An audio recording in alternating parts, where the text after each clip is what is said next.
বহুকাল আগের কথা। একটি ছোট গ্রামে আনন্দ নামের এক যুবক বাস করত। গ্রামের মাটি ছিল অত্যন্ত রুক্ষ ও পাথুরে, যেখানে কোনো ফসল বা গাছপালা সহজে জন্মাত না। কিন্তু আনন্দের একটি বড় স্বপ্ন ছিল। সে গ্রামের মাঝখানে একটি সুন্দর সবুজ বাগান তৈরি করবে, যেখানে গ্রামের ক্লান্ত মানুষ শান্তিতে বসতে পারবে। গ্রামের লোকেরা তার এই স্বপ্নের কথা শুনে হাসাহাসি করত। প্রবীণরা বলতেন, এই শুকনো মাটিতে বীজ বোনা আর নিজের জীবনের মূল্যবান সময় নষ্ট করা একই ব্যাপার, তুমি বরং অন্য কোনো কাজ করো। কিন্তু আনন্দ কারও কথায় কান দেয়নি। সে প্রতিদিন কাকডাকা ভোরে উঠে অনেক দূর নদী থেকে জল বয়ে আনত। রোদে পুড়ে ঘামে ভিজে সে শক্ত মাটি খুঁড়ে বীজ পুঁতত। দিনের পর দিন, মাসের পর মাস কেটে গেল, কিন্তু সেই পাথুরে মাটি থেকে কোনো অঙ্কুর বেরোল না। আনন্দের মনেও মাঝে মাঝে গভীর হতাশা নেমে আসত। তার হাতগুলোতে কড়ো পড়ে গিয়েছিল, শরীর ক্লান্তিতে ভেঙে পড়ত। একদিন সে মাটিতে বসে ভাবল, হয়তো গ্রামের লোকেরাই ঠিক বলেছিল, আমার এই চেষ্টা একেবারেই বৃথা।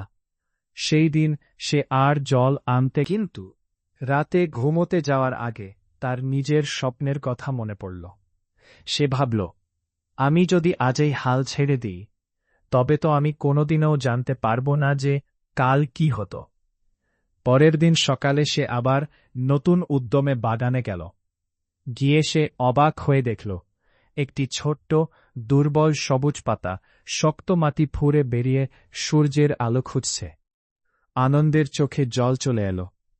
সেই একটিমাত্র ছোট্ট পাতা তাকে 1000 গুণ বেশি আশা জোগাল। সে আরও কঠোর পরিশ্রম শুরু করল।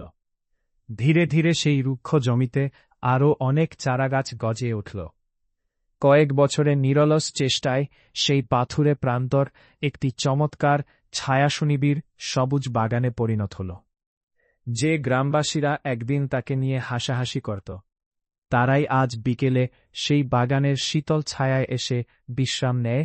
এবং নীতি কথা, জীবনে চলার পথে অনেক বাধা আসবে। আশেপাশের মানুষ হয়তো আপনাকে নিরুৎসাহিত করবে, কিন্তু যদি নিজের স্বপ্নের প্রতি আপনার অবিচল বিশ্বাস থাকে এবং আপনি হাল না ছেড়ে কাজ চালিয়ে যান, তবে সাফল্য একদিন আপনার কাছে ধরা দেবেই। মনে রাখবেন, রাত যত গভীর হয়, ভোরের আলো ততটাই কাছাকাছি থাকে।